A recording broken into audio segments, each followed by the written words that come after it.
Engineering mathematics 1 च्या व्याख्यानामध्ये आपले स्वागत आहे आणि आजचा टॉपिक आहे इनडिटर्मिनेट फॉर्म्स। आज आपण ह्या संकल्पना शिकणार आहोत म्हणून इनडिटर्मिनेट फॉर्म्स असे फॉर्म्स निश्चित करण्यासाठी एल हॉस्पिटलचे नियम हे एक पायाभूत तत्व आहे आणि काही उदाहरणे तयार केलेली आहेत। मी इनडिटर्मिनेट फॉर्म्स सांगण्यास सुरुवात करण्यापूर्वी या आधीच्या लेक्चरमध्ये आपण चर्चा केलेले सामान्यीकृत मीन व्हॅल्यू थेरम किंवा कौशी मीन व्हॅल्यू थेरम यांची तुम्हाला आठवण करून देतो। तर आपण असे पाहिले की जर f आणि g ही दोन फंक्शन्स क्लोज्ड इंटरवलमध्ये कंटिन्युअस आणि a b ओपन इंटरवलमध्ये डिफरन्शिएबल असतील आणि g प्राइम असल्यास तिचे डेरिव्हेटिव्ह इंटरवलमध्ये कुठेही नाहीसे होत नाहीत, तिथे a b ओपन इंटरवलमध्ये पॉइंट c अशा रीतीने तयार होतो की ज्याचा भागाकार f b वजा f a भागिले g b वजा g e पॉइंट c वरील डेरिव्हेटिव्हच्या रेशोच्या बरोबरीचे असते। तर आज काही निकालांचे सम सिद्ध करण्यासाठी हे सामान्यीकृत मीन व्हॅल्यू थेरम वापरले जातील। आणि इनडिटर्मिनेट फॉर्म्स कोणते आहेत? उदाहरणार्थ जर आपण हे साइन x मायनस 1 पेक्षा x मायनस 1 हे साइन आणि x मायनस 1 या रेशोला कन्सिडर केलं तर, किंवा आपण x स्क्वेअर मायनस 1 वर x मायनस 1 असे कन्सिडर करू शकतो। म्हणून आपण या गोष्टींचे मूल्यमापन करू इच्छितो जेव्हा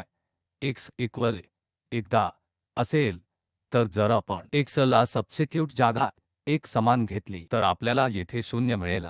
आणि 0 ने भागल्यावर त्याचप्रमाणे इथेही आपल्याला 0 भागिले 0 मिळत आहे। या प्रकरणांमध्ये आपण फक्त x हे इक्वल 1 ला सबस्टिट्यूट करू शकत नाही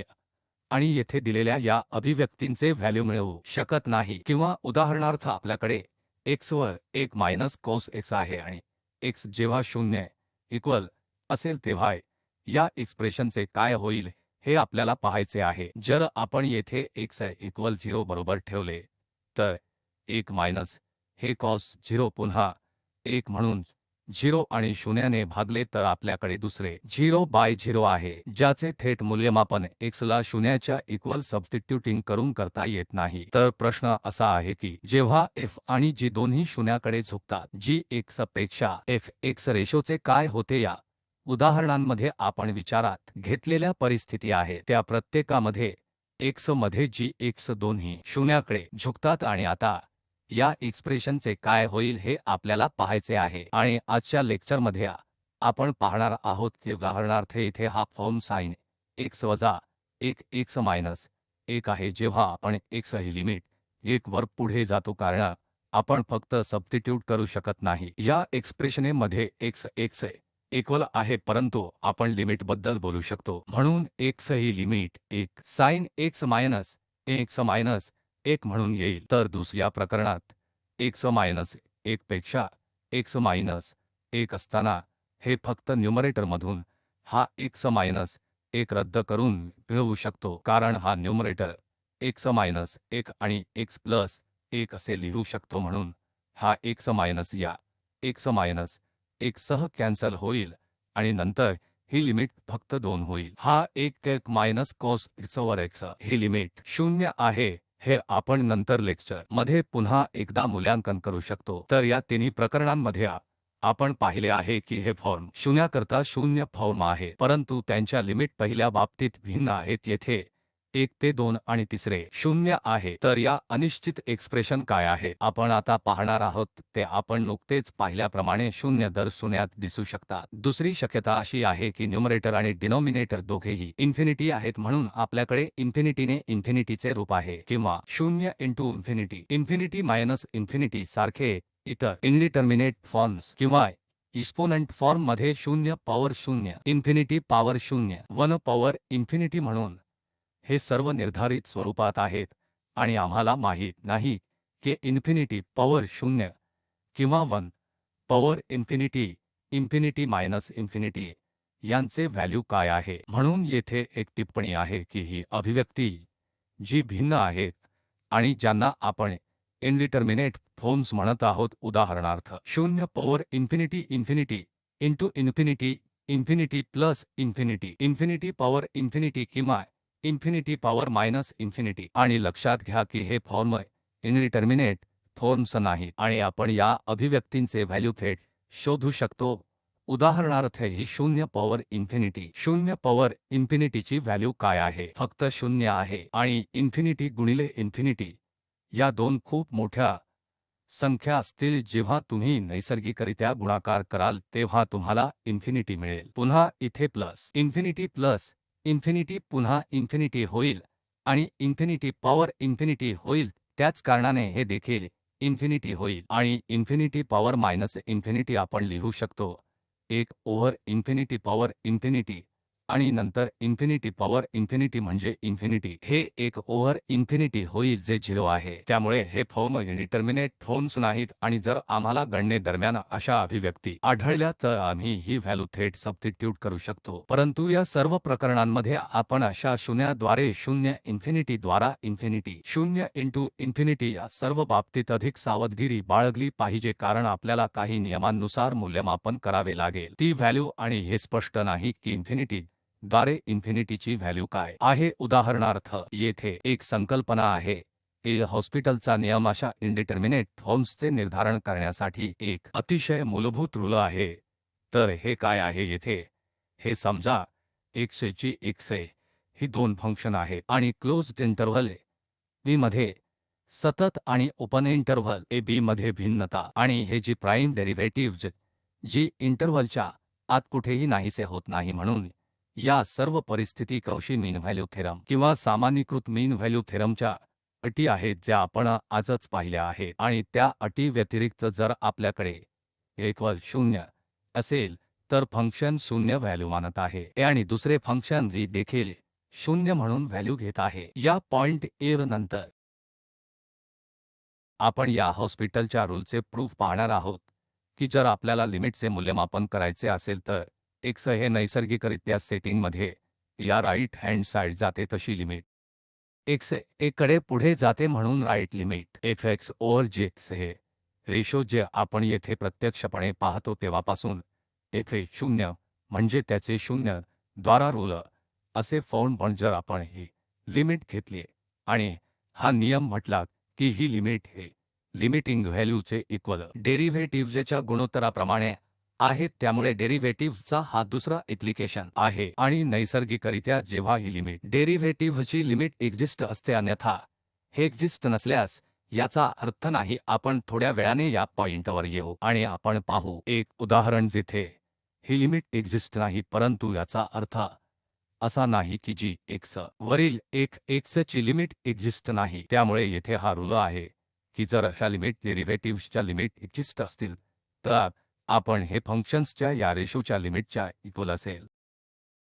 त्यामुळे प्रूफ अगदी सोपे आहे जर तुम्ही वापरत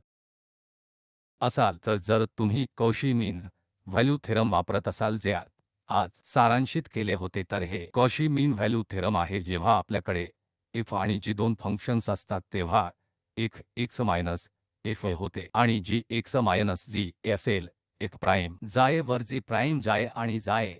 आणि x च्या मध्ये कुठेतरी आहे म्हणून आम्ही इंटरव्हल x येथे एक पॉइंट घेतला आहे. x हे नैसर्गिकरित्या तुम्ही च्या इक्वल आहात आणि नंतर आम्ही हे सामान्यीकृत मीन व्हॅल्यू थेरम येथे x च्या इंटरव्हलमध्ये लागू केले आहे. ठीक आहे म्हणून आपल्याला माहित आहे की a मधील फंक्शनची व्हॅल्यू आणि फंक्शन g ची व्हॅल्यू त्यामुळे a मधील दोन्ही फंक्शनसाठी 0 आहे. हे येथे left hand side expression x over g x होईल म्हणून आपल्याकडे येथे f x ओव्हर g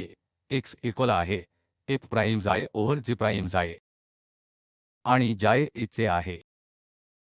ते x इंटरव्हल म्हणून. आता तुम्ही लक्षात घ्या की जर ही लिमिट येथे x एवढे जाईल असे घेतो आणि हे जाये हे x च्या ओपन इंटरव्हलशी संबंधित असल्याने जर x नैसर्गिकरित्या वर गेला तर जाये देखील पुढे a वर जाईल तर हे पुढे आहे. जर आपण येथे लिमिट घेतली तर x हे g x वर f x ला जाईल आणि मग हे लिमिट जायेच्या इक्वल होऊन पुढे प्लस वर जाईल कारण जाये हा येथे x च्या इंटरव्हलचा आहे त्यामुळे जाये उजव्या बाजूने प्लस वर जाईल. आणि हे डेरिव्हेटिव्ह येथे F prime over G prime आहे आणि आता आपण फक्त या जाईच्या जागी काही ते रिप्लेस करू शकतो. येथे सेटिंगमध्ये x हे नाव किंवा सर्वात योग्य आहे म्हणून आपण पाहिले आहे की ही लिमिट x आहे पुढे प्लस वर जाते. हा ratio of x over G x काही नाही तर x limit plus f prime over G prime वर जाते. तर हा सामान्यीकृत मीन व्हॅल्यू थेरम वापरून या हॉस्पिटलच्या रूलचा प्रूफ आहे. या हॉस्पिटलच्या रूलचे थोडेसे जनरल स्वरूप आहे कारण जर आपण येथे हे लक्षात घेतले की आपण उजवीकडून x ला घेतले आहे कारण आपण हा इंटरव्हल येथे b फंक्शनसाठी घेतला होता. f आणि g ही दोन फंक्शन्स असतील तर हे अधिक जनरल स्वरूप आहे. ओपन इंटरव्हल I वर फरक करता येण्याजोगा आणि नैसर्गिकरित्या ते या I वर देखील सतत असतात ज्यामध्ये हा असतो आणि हा f0 असतो. त्यामुळे आता कुठेतरी इंटरव्हलच्या आत इथे नाही. बाउंड्री म्हणजे जर आपल्याकडे f इक्वल 0 असेल जे इक्वल g असेल आणि g प्राइम x या इंटरव्हल मध्ये 0 च्या इक्वल नसेल, जर x इक्वल नसेल x इक्वल असेल तर काही होऊ शकते. आम्हाला g प्राइम वर असे निर्बंध हवे आहेत परंतु या व्यतिरिक्त x हे या इक्वल आहे जी अदृश्य होत नाही. त्यामुळे या प्रकरणात देखील सहज सिद्ध करता येते की लिमिट x ला जाते. आता येथे डावी किंवा उजवी संकल्पना नाही त्यामुळे लिमिट फक्त पुढे एक x ओव्हर g वर जाते. जर राईट हँड साइडला असलेली लिमिट एक्झिस्ट असेल x लिमिटच्या इक्वल आहे x ए पुढे g प्राइम x वर f प्राइम वर जाते आणि प्रूफ आम्ही आधी केलेल्या गोष्टींसमान आहे कारण आता आपण येथे दोन इंटरव्हलला कन्सिडर करू शकतो. यामध्ये I म्हणून येथे x आणि x घेतो पेक्षा मोठे आहे आणि जेव्हा x a पेक्षा लहान असेल तेव्हा x ला आपण आणखी एक इंटरव्हल देखील कन्सिडर करू शकतो. म्हणून या दोन इंटरव्हलमध्ये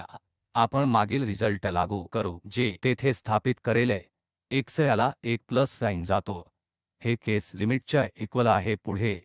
x प्लस ला जातो आणि मग जेव्हा आपण तो रिझल्ट या इंटरव्हलला लागू करतो आणि आपल्याला समजेल की x दोन्ही लिमिटच्या निगेटिव्ह बाजूंमधून पुढे ला जातो उजव्या बाजूने आणि डाव्या बाजूने आपल्याला इक्वल रिझल्ट मिळेल ज्यामुळे x हे लिमिट पुढे x वर याते किंवा ची x limit x equal f x वर f प्राइम वर g प्राइम x वर जाते. आणखी एक महत्त्वाची टिप्पणी म्हणून जेव्हा f आणि g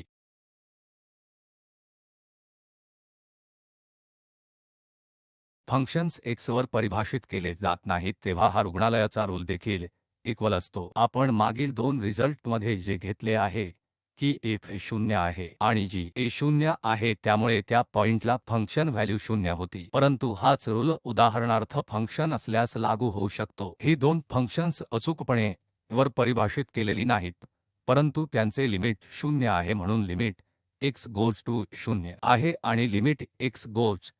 ऑफ जी 0 आहे. या प्रकरणात देखील आपण पूर्वी स्थापित केलेला समान रिझल्ट लागू करू शकतो. आणखी एक टिप्पणी जर आपल्याला हे लक्षात आले की प्रथम डेरिव्हेटिव्ह देखील a वर 0 आहेत आणि डेरिव्हेटिव्हज f प्राइम आणि g प्राइम ते पूर्वी लादलेल्या अटी पूर्ण करतात. फंक्शन्स f आणि g वर मुख्यतः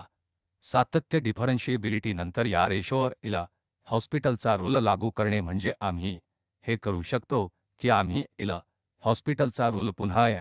f प्राइम ओव्हर g प्राइमवर लागू करू शकतो कारण समान परिस्थिती यात घडत आहे f प्राइम आणि g प्राइमसाठी कारण दोन्ही 0 आहेत आणि नंतर रूल सांगतो की येथे ही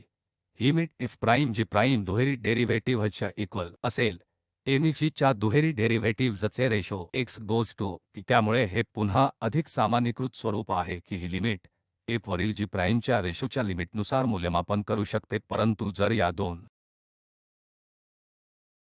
f प्राइम आणि g अविभाज्य 0 होतात कारण x गोज टू किंवा x च्या इक्वल असतो तर आपण पुन्हा एला हॉस्पिटलचा रूल लागू करू शकतो. त्यामुळे समान मर्यादा h च्या लिमिट इतकी असेल. दुसरा डेरिव्हेटिव्ह g ने भागलेला दुसरा डेरिव्हेटिव्ह x गोज टू किंवा आपण पुढे कंटिन्यू ठेवू शकतो. जर उदाहरणार्थ f प्राइम माफ करा इथे f दुहेरी प्राइम आहे त्यामुळे f चा डबल डेरिव्हेटिव्ह x वर देखील वॅनिश होतो एच इक्वल आहे आणि g च्या दुहेरी डेरिव्हेटिव्हज देखील x वर व्हॅनिश होतो जे इक्वल आहे म्हणून आपण हा एल हॉस्पिटलचा रूल एकत्र लागू करू शकतो या f डबल डेरिव्हेटिव्हची लिमिट भागिले g दुहेरी डेरिव्हेटिव्हज म्हणून हॉस्पिटलचा रूल येथे दुसऱ्या सामान्यीकरणास देखील लागू आहे की x पुढे या जातो हे आवश्यक नाही आम्ही फक्त चर्चा केली आहे की x गोज टू a ही काही लिमिटेड संख्या होती परंतु कोणीही हा निकाल लागू करू शकतो जेव्हा लिमिट x पुढे प्लस इन्फिनिटीमध्ये जाते किंवा x goes to minus infinity तेव्हा हा एक जनरल रूल आहे जो आपण येथे सिद्ध करत नाही उदाहरणार्थ हे इन्फिनिटी प्रकरण आहे परंतु कोणीही हॉस्पिटलचा रूल लागू करू शकतो आता या हॉस्पिटलच्या रूलचा विस्तार इन्फिनिटीपर्यंत इन्फिनिटी रूपाने झाला आहे म्हणून समजा हा x पुढे इन्फिनिटीकडे जातो आणि जी x इन्फिनिटीकडे जातोय x हा x गोज टू किंवा x हा आधीच्या केस समान पुढे प्लस मायनस इन्फिनिटीवर जातो पण आता x च्या ऐवजी शून्यावर जी x ला असलेला फरक शून्यावर जातो ते दोघेही इन्फिनिटीकडे झुकत आहेत आणि या प्रकरणात देखील आपल्याकडे समान रूल आहे की या दोन फंक्शनचा रेशो लिमिटच्या डेरिव्हेटिव्हच्या रेशोची मर्यादा असेल जेव्हा हे x जी x शून्यावर जाते तेव्हा हा अधिकार प्रदान केला जातो की येथे right hand side limit exist आहे म्हणून जी प्राइमपेक्षा f अविभाज्य लिमिट एक्झिस्ट आहे तर आता जनरल रूल काय आहे जर आपण त्यांचा समावेश केला तर आम्ही आतापर्यंत ज्या गोष्टींवर चर्चा केली आहे ते सर्व परिणाम आहेत की ते 2 आहेत ते 2 रुपये असू शकतात म्हणून एक शून्य द्वारे शून्य रूपात किंवा इन्फिनिटीद्वारे इन्फिनिटी रूप दोन्ही बाबतीत x गोज टू किंवा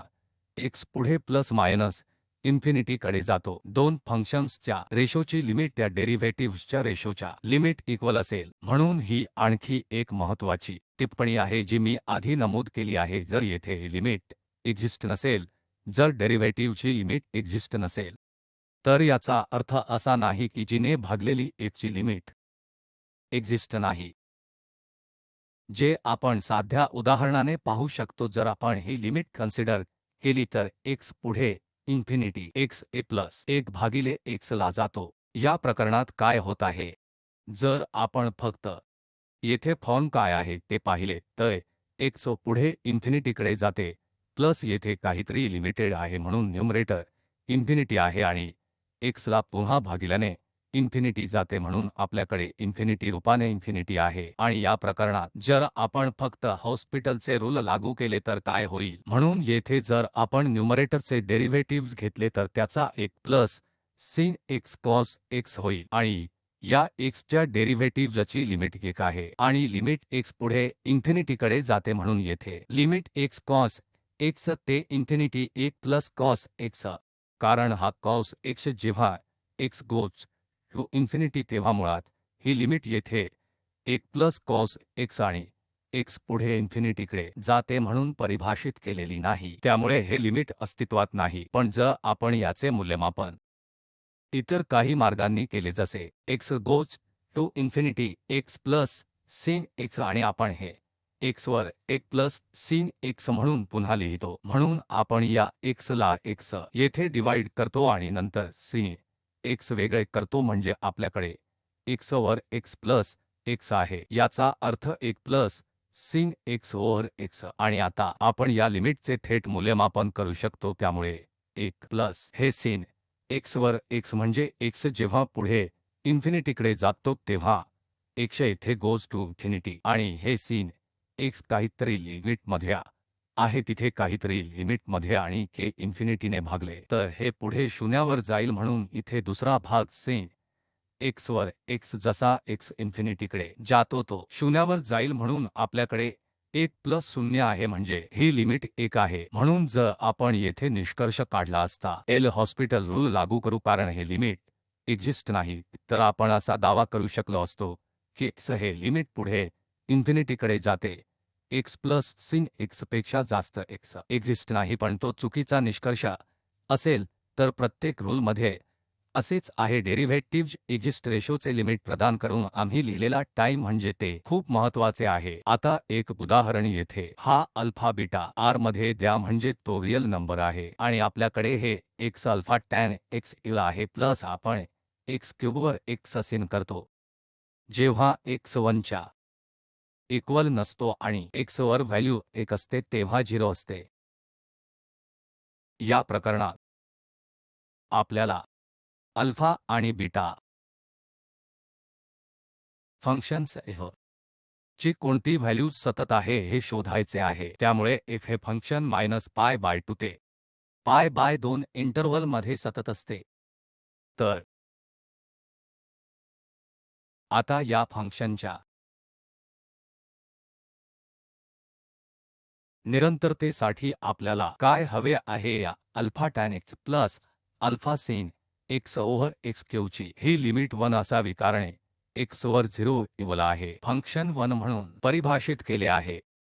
म्हणून सर्वत्र विश्रांती घ्या फंक्शन सतत आहे ज्याची 1 समस्या x इक्वल 0 आहे येथे x साठी 0 इक्वल नाही हे छान फंक्शन मायनस पाय 2 पाय टॅन वर परिभाषित केले आहे म्हणून त्याचे सतत साइन सत्य आहे x घन सत्य आहे म्हणून फंक्शन सतत आहे। ही एकमेव समस्या आहे ते x इक्वल 0 वर तयार करू शकते। आता आपण येथे सेट करत आहोत की जर ही limit x goes to 0 alpha tan x plus beta sin x over x cube equal 1 असेल तर हे फंक्शन सतत होईल। त्यामुळे या कंडिशनमधून आपण अल्फा आणि बीटा कम्प्यूट करू त्यामुळे अल्फा आणि बीटाच्या व्हॅल्यूसाठी येथे ही एक्सप्रेशन किंवा येथे ही लिमिट इक्वल आहे। आता आपण या लिमिटची येथे alpha tan x plus beta sin x over x cube compute करूया म्हणजे जेव्हा आपण घेतो तेव्हा x गोज टू 0 टॅन 0 हे 0 आहे sin 0 हे 0 आहे आणि x क्यूब देखील 0 आहे। आपल्याकडे मुळात 0 द्वारा 0 फॉर्म आहे म्हणून या एक्सप्रेशनला हॉस्पिटलचे रूल लागू करूया। जर आपण हॉस्पिटलचे रूल लागू केले तर अल्फा आणि tan x sec square x plus beta होईल sin x कॉस x होईल आणि 3x स्क्वेअरने भागले त्यामुळे x स्क्वेअर x क्यूब जेव्हा आपण डेरिव्हेटिव्ह घेऊ तेव्हा 3x स्क्वेअर होईल आणि येथे x हे लिमिट पुढे 0 वर जाईल। आता इथे या फंक्शनचे काय होत आहे हे लक्षात आले तर म्हणून आपल्याकडे अल्फा आहे आणि नंतर x गोज टू 0 हा सेक x जो 1 आहे म्हणून येथे तुमच्याकडे अल्फा प्लस बीटा कॉस 0 देखील 1 आहे म्हणून आमच्याकडे येथे अल्फा अधिक बीटा भागिले 3x स्क्वेअर आहे आणि नंतर x पुढे 0 वर जातो म्हणून येथे आपल्याला हे 3x स्क्वेअर 0 वर मिळत आहे म्हणून आपल्याकडे अल्फा प्लस बीटा भागिले काहीतरी आहे जे 0 वर जात आहे। आता पुढे जाण्याची किंवा अल्फा प्लस बीटा 0 च्या इक्वल असेल तेव्हा ही लिमिट ठेवण्याची एकमेव शक्यता आहे कारण मग आपल्याला 0 बाय 0 फॉर्म मिळेल आणि आपण पुढे हॉस्पिटलचा रूल लागू करू शकतो। परंतु या प्रकरणात तर आपण पुढे जाण्यासाठी काय सेट करू शकतो की या alpha sin square x plus beta cos x ला 3x स्क्वेअरने भागून ही लिमिट असेल 1 म्हणून आपण सेट करू शकतो की अल्फा प्लस बीटा इक्वल 0 आहे कारण x जेव्हा पुढे 0 वर जातो मग आपण पुढे जाऊ शकतो आणि हॉस्पिटलचे रूल पुन्हा लागू करू शकतो। त्यामुळे हा हॉस्पिटलचे रूल पुन्हा लागू करत आहे त्यामुळे आम्हाला अल्फा प्लस बीटावर आधीच एक कंडिशन आहे जे 0 च्या इक्वल आहे आणि आता जर आपण असे पुन्हा लागू केले तर येथे अल्फाचे derivatives sin square 2 alpha sin x म्हणून अल्फाला माफ करा सेक x आणि सेक x चे derivatives sec x tan x minus beta होईल कारण कोस x तुम्हाला मायनस sin x देईल त्यामुळे त्याचे मायनस बीटा साइन x आणि 6x ने भागले जाईल। आणि आता आपण येथे कोणता फॉर्म मिळत आहे हे तपासले तर हा टॅन x येथे 0 होईल आणि sin x 0 होईल तर आपल्याला न्यूमरेटरमध्ये 0 मिळत आहे आणि 6x ने भागले आहे जे टॅन 0 आहे त्यामुळे आपल्याला 0 ने 0 फॉर्म मिळत आहे म्हणून आपण या एक्सप्रेशनला पुन्हा एकदा हॉस्पिटलचा रूल लागू करू शकतो। येथे लिमिट x पुढे शून्यावर जाते। येथे आपल्याकडे हा sec स्क्वेअर x आणि tan x आहे, त्यामुळे हा sec स्क्वेअर x 2 पट sec x sec x tan x दे। नंतर ते अल्फासाठी x साठी आणि sec x tan x आणि tan x जसा आहे तसाच राहील, प्लस हे 2 अल्फा sec स्क्वेअर x आणि नंतर tan x पुन्हा derivative sec square x minus beta sin x होईल, cos x होईल आणि येथे या 6 ने भागले, कारण हे 6 x आणि 6 असे डेरिव्हेटिव्ह होते। आता आम्ही पुन्हा तपासले तर येथे मूल्य काय आहे, म्हणून हा sec x1 tan x 0 असेल तर हे एक्सप्रेशन 0 होईल आणि नंतर येथे x पुढे शून्यावर गेल्यावर हे 2 अल्फासारखे आहे आणि नंतर मायनस बीटा, म्हणून हे न्यूमरेटरमध्ये आपल्याला 2 अल्फा मायनस बीटा मिळत आहे आणि 6 ने भागले आणि लिमिट x पुढे शून्यावर जाईल, म्हणून 2 अल्फा मायनस बीटा 6 ने, म्हणजे हे व्हॅल्यू 1 आहे। आपल्याला ते अल्फा मायनस ते इक्वल 6 वर सेट करावे लागेल। दुसरी कंडिशन आम्हाला मिळाली की 2 अल्फा मायनस बीटा इक्वल 6, म्हणून जर आपण ही 2 समीकरणे सोडवली तर अल्फा प्लस बीटा हे 0 इक्वल होते आणि 2 अल्फा मायनस बीटा 6च्या इक्वल आहे, म्हणून आपल्याला मिळेल की अल्फा इक्वल 2 आणि बीटा इक्वल -2 अल्फा आणि बीटाच्या या व्हॅल्यूसाठी हे फंक्शन सतत होईल, किंवा इतर मार्गाने हे लिमिट येथे alpha tan x plus x क्यूबवर 1 sin x वर x क्यूबच्या इक्वल 0 फंक्शनची व्याख्या करण्यात आली होती। म्हणून हे संदर्भ आहेत जे आम्ही ही व्याख्याने तयार करण्यासाठी वापरले आहेत, म्हणून पिस्कुनोवचे इंटिग्रल ए डिफरन्शियल इंटिग्रल कॅल्क्युलस आणि हे व्हॉल्यूम 1 क्रेझी प्रगत इंजिनिअरिंग मॅथमॅटिक्स आणि थॉमस कॅल्क्युलस देखील आहे। तर आज आपण काय शिकलो? हे इनडिटर्मिनेट फॉर्म्स ते 0 बाय 0 सारखे अनेक रूपे घेऊ शकतात। Infinity by infinity, infinity into 0, infinity minus infinity, 0 into 0 power 0, infinity power 0, 1 power infinity. म्हणून आज आपण जे शिकलो ते कसे कम्प्यूट करायचे, असे लिमिट जेव्हा आपल्याकडे असते 0 बाय 0 किंवा इन्फिनिटी द्वारा इन्फिनिटी फॉर्म, आणि या लिमिटला